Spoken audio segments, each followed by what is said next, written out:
Hello and welcome everybody to Get Published Industry Experts Share Their Secrets author interview series. Today I am joined with Krystal Hille. She is a co-author of Get Published. She is the founder of Hille House Publishing, a soul leadership coach, and multiple international best-selling author and publisher. Welcome, Krystal. Thanks, Nicolette. So good to be here. Nice to be here with you too. Thank you for taking some time. I know you have a busy day ahead. And I'm really excited to be digging into some of the things that you shared in your chapter. And so for anyone who is watching live, Get Published Industry Experts Share Their Secrets is debuting May 8th. So mark your calendars. There is a link to sign up to be the first to know and get some goodies along with that. So make sure you take advantage of that. Your chapter, Krystal, is Let Your Wisdom Outlive Your Life. And you start your chapter by sharing a really personal story about an author and client who had passed away, and your news of hearing that and how this idea of letting your message outlive your life really started to sink in. Can you share a little bit about that? Absolutely. Yes. So I was working with a VIP client, Barbara. She was a fellow German, and so we spoke a lot about, in German. She was a VIP client, and I got to know her really, really well and helped her craft her story.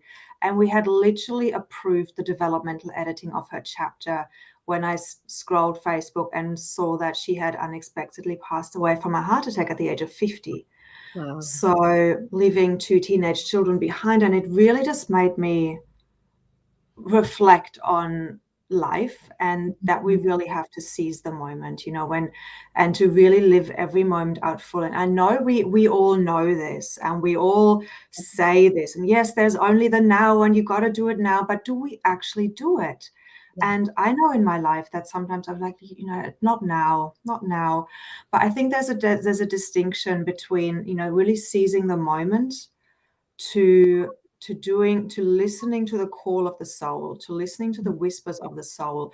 Because when we don't do that, then eventually the whispers become a scream in form of a slap, in form of a disease or illness or something that tells us, do it now. And so I in my life always try to avoid getting to that point and really starting to hear and listen to the whispers and take courageous action based on those whispers. And I think that's what I'm sharing in my chapter, the importance of that and the encouragement of that, and how we deal with all the other voices that say, yeah, but it's not the right time, it's not convenient. There are so many other voices, and life is always busy and life always happens. And so it's really this importance of making a choice and choosing to live in alignment with the guidance that we're receiving, be that, sharing a book or writing a book, sharing your story, or be that moving house or whatever it might be, but to really just be present enough and calm enough and still enough to be able to seize the moment.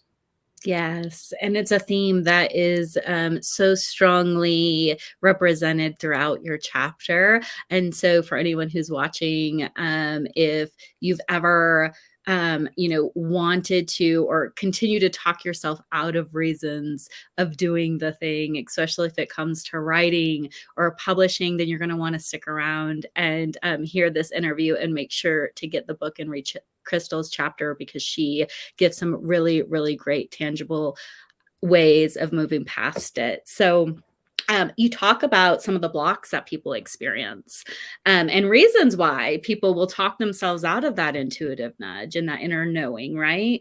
And so one of those is, what if my writing sucks? So what do you say to people who have that mind? Yeah, look, I think we always, like even myself, having graduated with a first-class degree honors in English literature, even I think, oh my God, what if my writing sucks? I think it's just natural. And in school, we've been graded based on our writing. So we have this unconscious fear that, oh my God, what if it's not good enough? What if I don't live up to expectations? And really what I say to that is, you do not have to be a writer to be an author. All you have to do is have a passion for your story, a passion for your message. And when you're passion is bigger than your fear, and that's always the case, isn't it? We just do it. It just comes out. And as publishers, we don't expect it to be perfect. That's what we've got editors for. Like, I had so many edits in my thing, that came back. I'm like, oh yeah, of course I could have said it that way. So no matter how much writing experience you have, I think we're also so close to our topic that we need an outside eye to help us. So you really do not have to be a writer to be an author. All you have to have is that passion for your message and this drive to really make a bigger impact with the story and the mission that you have. Absolutely. So don't let that one stop you, because you will certainly be happy that you did share your story, that you did take the leap and take that nudge. Another one that people say is, let's see, something else that people say is, what will people think of me? Especially, my family or people maybe that I knew from high school. What do you say to that? It's a really big one, and it's a really real one, Yeah. because as we grow older, especially as purpose-driven, conscious entrepreneurs, we often leave the pack.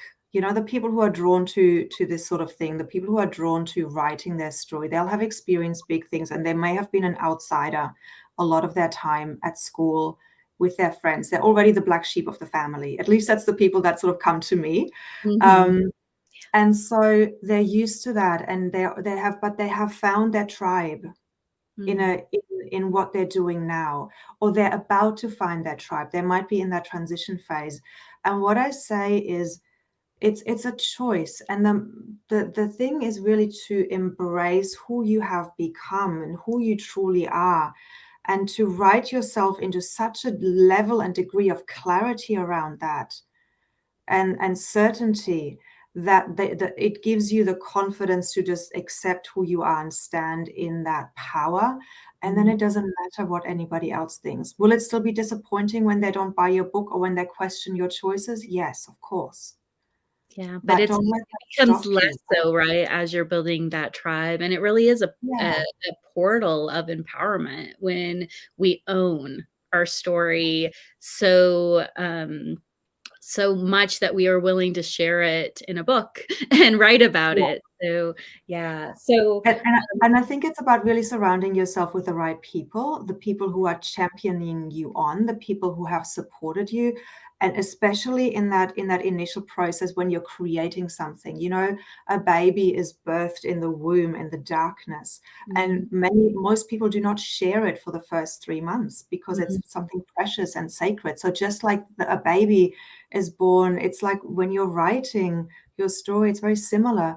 Don't share it with the world, just share it with those who will support you in that as you're strengthening that muscle and becoming more confident in that message.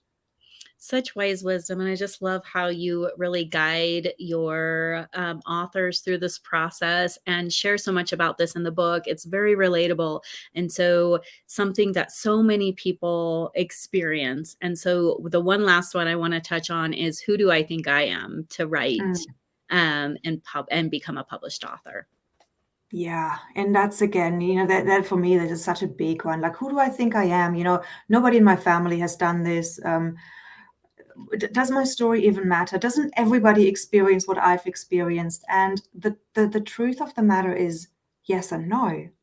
Mm, Nobody has experienced your story the way you've experienced it. The yes is because every story falls in an archetype, in a universal topic like abuse, there you go. um, abandonment, loss of connection, grief. These top, and I encourage my authors always to tease out what is that archetypal universal theme for you, so that everyone will be able to relate to your story, because we've all experienced that.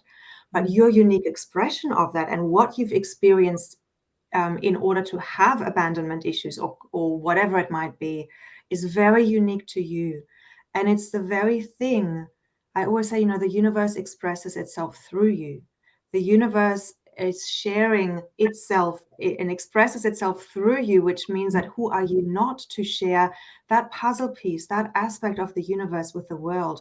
Who are you not to light up that part? Because your story is the only unique thing you have, and sharing it and sharing your perspective might just be the way somebody else needs to hear it, because Mm, they don't relate to somebody who's had bigger trauma than you. Maybe, as I come across this, who am I to share my story, especially with people who have had a reasonably normal upbringing, but mm, there's things within that and underneath that that are often harder to, firstly, to identify, to acknowledge, and yeah. then to write about. But it's those very things that we also need to speak about, because they are often not spoken about. Yeah, and I think it's so valuable to recognize that, yes, there's these universal themes, and that's what makes us that's it's such a valuable piece of sharing because it's connecting, and it's relatable and people understand and they don't feel, there's the camaraderie within that, but then there's the individual expression and Yeah. how that is coming through, is unique to you, and you're the only one who can express it in the way that you can. So beautiful to talk about these things. And um, so publishing your story, let your message live beyond your life, which is something you're so passionate about, and you share throughout your story, your throughout your chapter. It's really a seize the moment. If you're getting this call, if you're hearing that whisper, this is the time. You don't have to wait. So, can you share more about that and this idea that you share to make your experience count so your pain will not be in vain? Mm. They're two separate things for me, but I think the seize the moment thing, I would love to really share, because so often people say, "Oh, it's not the right time." Mhm. And I think I use the metaphor of, having a baby is never the right time either, because it's always inconvenient, because it always interferes with something else. And then it becomes about, what is my priority? For Yeah. what reason? What is the purpose? And if we can make the purpose bigger than the pain, bigger than the inconvenience, then it will work. And finances and time are sort of the biggest obstacles often. And I often think of this parachute metaphor. When we really know that we have to do something, then, and imagine you're on that plane and you're about to jump down. You've got your parachute there, and you've got to just trust the system. You've just got to trust that you're on the right path, and you jump and you free fall. You don't know if and when, or when, because you're trusting, but you don't know when this parachute is going to open, but you just know it will eventually open, because that's what always happens. That's where we're plugging into a system, or we're trusting the experts, and we just free fall initially, and then the parachute opens and it holds us. And so what I always say is, the universe, it's in Paulo Coelho's The Alchemist, right? Where he says, when we are courageously stepping into something that we desire, I'm totally paraphrasing here. The universe always meets us halfway. So Mm. we have to take the first step. We have to jump out of the plane. And then, only then, can the parachute open. I mean, imagine if the parachute opened in the plane, you wouldn't ever get out of the plane, right? It would be a complete mess. So you Right. have to jump first. Yes, absolutely. It's so true. And it's something that you've modeled throughout your career, and as an author, and starting your publishing company, which is also something you share about in your chapter. So, can you give us a little bit of an overview about how your publishing debut started and how that leap for you really took place? Yeah, it was a total leap. It was just, one of those guided moments where the universe gave me a sign. I had full body chills when I found out that there was the opportunity to train, to become a publisher. And it didn't really make sense to me. And I was like, really? Publishing? But I'm here to empower people. I'm here to help conscious leaders to really overcome their imposter syndrome, and help them to really stand up and speak up, and create, raise the vibration of the planet, and share a more positive message. Of course, what I realize now, having done this for 2 and a bit years, is that that's exactly what we do when we share messages, right? Mm, So it made sense, but I didn't know that at the time. It didn't make sense to me. That piece hadn't dropped in, but I just said yes anyway. mm, And retrospectively now, everything just rolled out really beautifully, um, because I was going through a divorce, and I wasn't able to hold space for clients in a coaching capacity, because I was, going through my own stuff, and it was just would have been and was too much, and everything was all the clients were taken away from me. The universe was looking after me, giving me that message, and so something else needed to come in. And I thought I was just going to do a 9-to-5 job, but I'd never in my life done a 9-to-5 job because I've always followed my passion, as a theater director initially, then a life coach. And yes, I've been temping in offices here and there, but basically I was unemployable, especially, in my local area. That was either overqualified or underqualified. And I thought, well, looks like publishing it is. Let's do it. I jumped out of the plane again, jumped into it wholeheartedly, and it's been an amazing experience. And I still get to work with soul aligned, soul purpose driven leaders who are sharing these messages and now helping them bring those messages to the world by making them best-selling authors and helping them in that way increase their confidence and their clarity and their magnetism to bring more clients to them.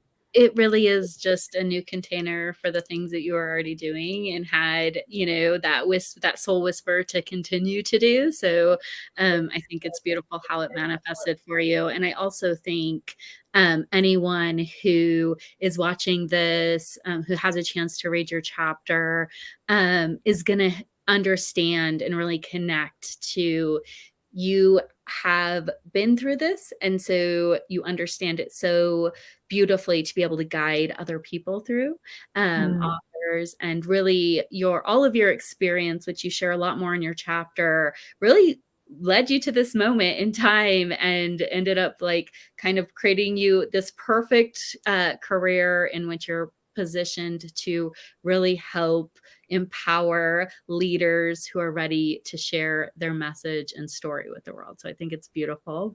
Thank you, Nicolette. Yeah. So you, okay. So you also believe that sharing in a multi-author book or writing a solo book, sharing your message and partnering with the right publisher is the perfect way to get clarity on your message, to share your message, and to really bring in those soul-aligned clients. Can you share just a bit about that? So why it's so important to get the right publisher? Is that the question? Why, when you partner with the right publisher and sharing your message, it's the perfect way to get your message out there and bring in the soul line clients that you're meant to work with. I think, writing your story and your wisdom is just for me, it's such a transformational experience.